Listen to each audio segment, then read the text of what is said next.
Uno de los errores graves que nosotros cometemos cuando leemos la historia es que la leemos de manera individualista.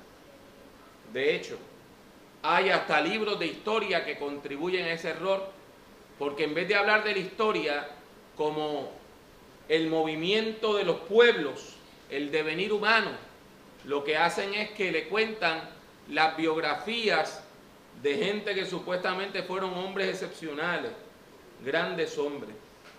Y a veces leemos la historia como si fuera la crónica de lo que hicieron los reyes y los poderosos. Sin embargo, eso es un grave error. ¿Por qué? Porque esos supuestos grandes hombres nunca actuaron solos, sino que representaban a un pueblo.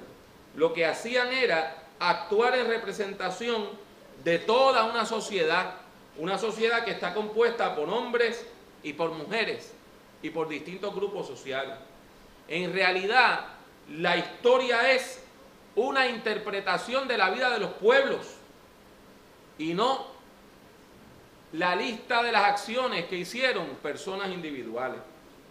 Lo triste de este caso, mis hermanos y hermanas, es que a veces nosotros cometemos el mismo error cuando leemos la Biblia. A veces leemos la Biblia prestando más atención a las acciones de personas individuales que como lo que verdaderamente es. La Biblia es la historia de la acción de Dios en la vida del pueblo de Israel y de la iglesia, del pueblo cristiano. La Biblia no es la historia de personas excepcionales, no es un libro que nos habla de grandes héroes, sino que nos habla de la fe de todo un pueblo. Y ese error se comete en particular cuando leemos la historia del apóstol Pablo, y muchas veces lo interpretamos como si él fuera un llanero solitario. Y no cabe duda que Saulo de Tarso, también conocido como el apóstol Pablo, fue un hombre excepcional. Nació en Turquía, que antes se llamaba Asia Menor. Allí nació de una familia judía y vivió en el exilio, lo que llamaban la diáspora, fuera de su tierra. Estudió retórica griega y también estudió interpretación rabínica. Saulo, su nombre hebreo, Pablo, su nombre latino, era un hombre bilingüe y bicultural. Comenzó su camino de fe en la secta de los fariseos y persiguió a la iglesia hasta que tuvo un encuentro de fe con Cristo Jesús, Señor nuestro, y abrazó la fe de Jesucristo. Escuchen lo que el apóstol dice de sí mismo en Filipenses 3, del 4 en adelante. Si la salvación dependiera de la circuncisión, yo podría sentirme más orgulloso que cualquiera. Me circuncidaron a los 8 días de nacido, pertenezco a la nación de Israel y soy de la tribu de Benjamín. Soy más hebreo que muchos hebreos. En cuanto a cumplir la ley, pertenecía al grupo de los fariseos. Tanto me preocupaba por cumplir la ley que perseguía a los miembros de la iglesia. Nadie puede culparme de no haber cumplido la ley. Pero, gracias a lo que Cristo hizo por mí, ahora pienso que no vale la pena lo que antes consideré de valor. Todo eso lo he dejado a un lado y lo considero basura, con tal de llegar a conocer bien a Cristo, pues no hay mejor conocimiento. Y quiero que Dios me acepte, no por haber obedecido la ley, sino por confiar en Cristo, pues así es como Dios quiere aceptarme. La figura de Pablo es sumamente interesante, tanto que a veces opaca la figura de los colaboradores y las colaboradoras que tuvo en su ministerio. Por eso es que leemos la Biblia de manera individualista, pensando que Pablo era un paladín que luchó solo. Pero una vez más les repito, eso es un grave error. Pablo no fue un llanero solitario, sino fue un organizador de comunidades. En torno a Pablo se levantó toda una escuela de líderes cristianos un equipo ministerial. Y ese equipo ministerial sirvió al Señor y desarrolló ministerios en todo el Imperio Romano. Si ustedes dudan de mi palabra, permítanme llamar la atención a algunas cosas que a veces nos pasan por desapercibidas. En primer lugar, la mayor parte de las cartas paulinas dicen en los primeros versículos que Pablo no las escribió solo.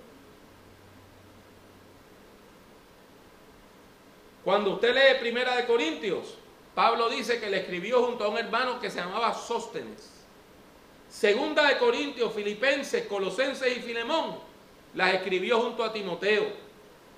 Gálatas le escribió junto a todo su equipo ministerial, porque dice, y todos los que están conmigo.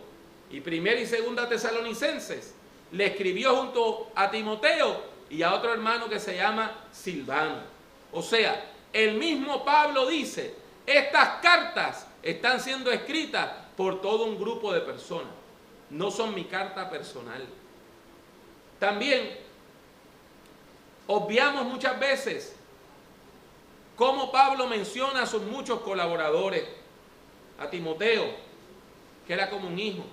A Tito, que también era como su hijo. A Epafrodito. Y también a mujeres como Priscila, que era maestra de teología, y Febe, que era pastora de un grupo pequeño, era diaconisa.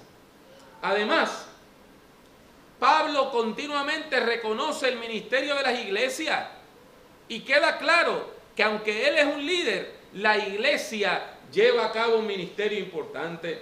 A la iglesia en Roma les dice, doy gracias a mi Dios por cada uno de ustedes en nombre de Jesucristo. En todas partes se habla bien de ustedes y se sabe que confían en Dios y le obedecen.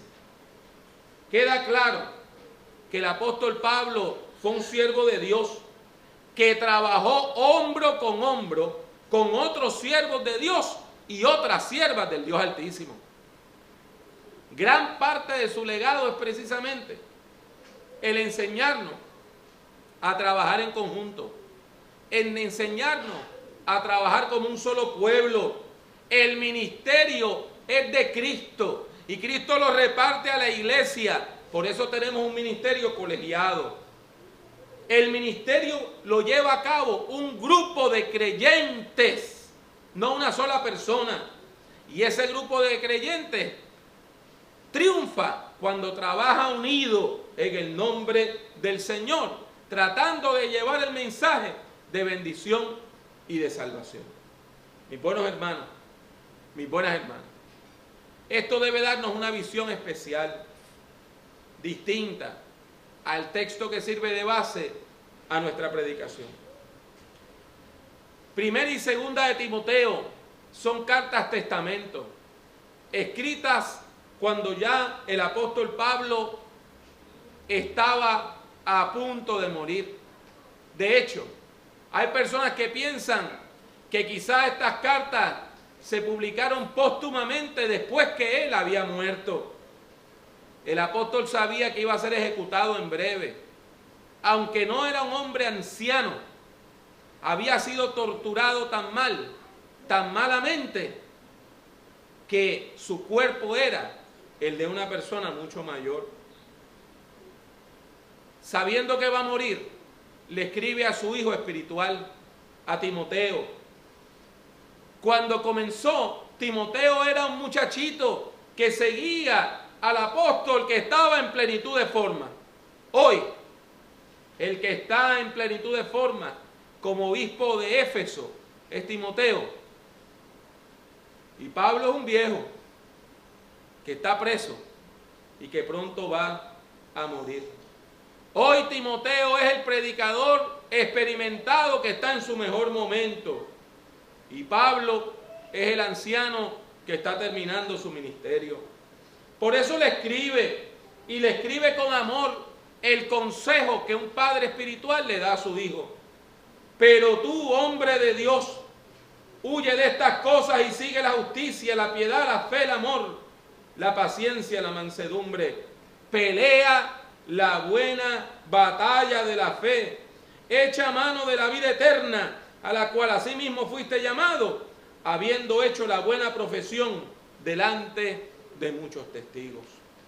Qué palabras más interesantes. Son interesantes porque en 2 de Timoteo, cuando Pablo se despide finalmente, él dice de sí mismo: el tiempo de mi partida está cercano, he peleado la buena batalla. En 1 Timoteo, él le dice a su hijo espiritual: tú pelea la buena batalla. Mi hermano, mi hermana, el apóstol Pablo peleó la buena batalla, pero no lo hizo solo. Lo hizo junto a todo un equipo ministerial. Y ahora le toca a Timoteo seguir peleando esa buena batalla de la fe junto al resto de los hermanos y de las hermanas en la fe de Jesucristo. ¿Por qué? Porque pelear la buena batalla de la fe es responsabilidad de todos nosotros. Es responsabilidad de toda la iglesia. Todos los hermanos y todas las hermanas colaboramos en un solo ministerio.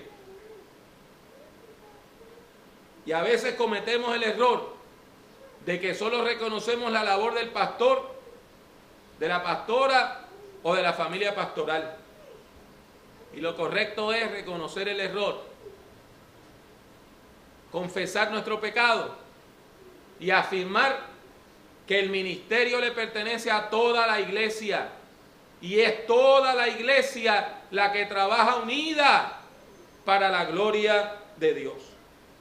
Y hoy yo deseo reconocer la importante labor que hace esta iglesia y que hacen todos. El diaconado, que le recibe a usted, que le da la información que usted necesita, que le ayuda en diversos momentos. El grupo de ancianos y ancianas que visitan y oran constantemente. Los maestros y las maestras de escuela bíblica que nos enseñan la palabra de Dios con amor. Nuestro equipo de finanzas, que muchas veces usted no lo ve, porque mientras usted está adorando y gozándose con los cánticos y escuchando la predicación, ellos están contando el dinero, haciendo cheques e informes económicos. Desde la diaconisa que nos saluda cuando llegamos a la puerta del templo, hasta la hermana que duerme a nuestros bebés en un sillón, desde los hermanos y hermanas que están haciendo el sonido, hasta las personas que cuentan la ofrenda, todos proclamamos en conjunto la palabra de Dios. Todos proclamamos en conjunto la palabra de Dios. El ministerio del pastor no es más importante que el ministerio de visitación. Los hermanos que hacen la merienda para los diabéticos están participando de este ministerio también. Por eso, como todos juntos proclamamos la palabra de Dios, debemos hacer caso del llamado que el apóstol Pablo le hace a Timoteo. Unidos, peleemos la buena batalla de la fe. Unidos, peleemos la buena batalla de la fe. Trabajemos juntos, hombro con hombro, en solidaridad, en amor y en respeto, tratando a cada hermano con la dignidad que merece y a cada hermana con la dignidad que Dios le ha dado. Luchemos para la gloria de Dios, para el bienestar del pueblo, y hagámoslo todo en el nombre de nuestro Señor Jesucristo. Amén.